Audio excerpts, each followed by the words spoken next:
Renungan Tetes Embun.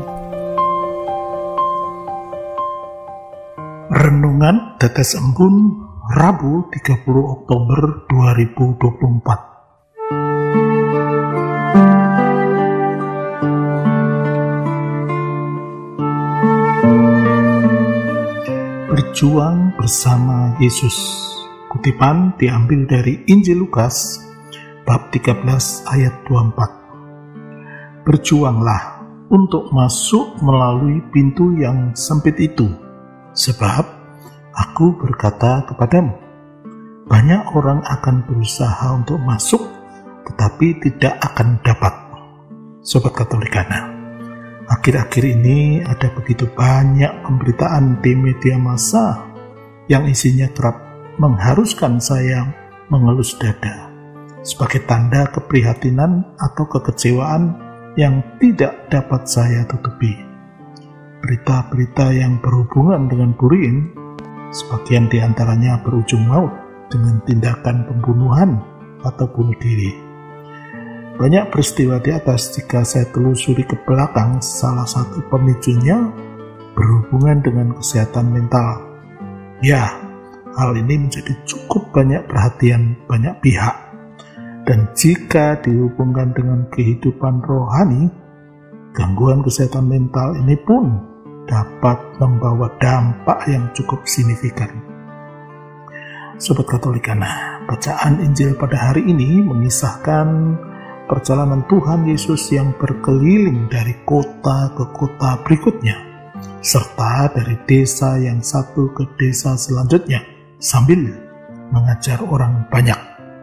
Dalam kisah ini ada orang yang bertanya tentang orang-orang yang diselamatkannya dan boleh masuk ke dalam kerajaan surga. Dia mengajak orang-orang yang dijumpainya untuk berbondong-bondong masuk dalam kerajaan melalui pintu yang sesak itu. Jika dilukiskan dalam perumpamaan, ibarat unta yang masuk melalui sebuah lubang jarum. Jika saya pahami secara sepintas, tentu hampir mustahil bila seekor unta dapat masuk ke dalam lubang jarum. Dan barangkali banyak di antara sobat Katolikana juga memahami perumpamaan tersebut hanya sebatas teks saja. Sobat Katolikana, untuk memahami perumpamaan-perumpamaan yang terdapat dalam kitab suci, tidaklah cukup hanya sekedar membacanya saja. Saya perlu terus mencari referensi pendukung atau yang menjadi latar belakangnya.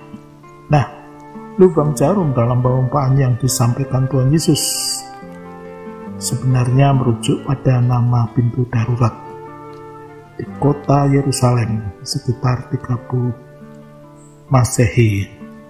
Di kota ini terdapat pintu darurat model lorong yang bagian atasnya melengkung, mirip seperti lubang jarum.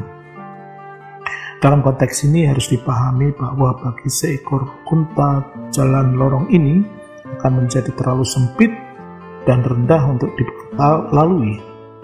Agar si unta berhasil melewati lorong itu, maka semua beban di pundaknya harus diturunkan. Selanjutnya si unta wajib mengikuti perintah tuannya dengan berjalan menunduk.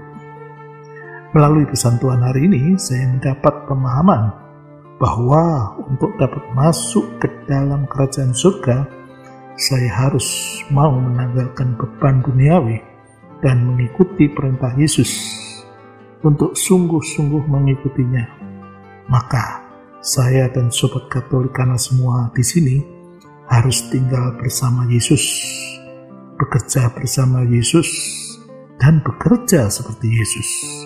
Dan kunci yang akan menjadikan kita berhasil adalah dengan terus-menerus mendengarkan sabdanya, mengamalkan sabdanya setiap saat, sekaligus membagikan sabda itu kepada sesama.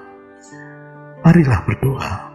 Dalam nama Bapa dan Putra dan Roh Kudus. Amin.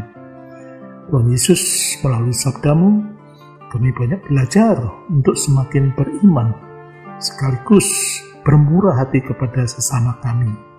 Tuhan Yesus, bimbing kami agar kami selalu tinggal bersamamu, bekerja bersamamu, dan bekerja sepertimu, dan terus-menerus menghidupi sabdamu setiap saat. Semua ini kami mohon demi kemuliaan namamu, kini dan sepanjang segala masa. Amin. Dalam nama Bapa dan Putra dan Roh Kudus. Amin.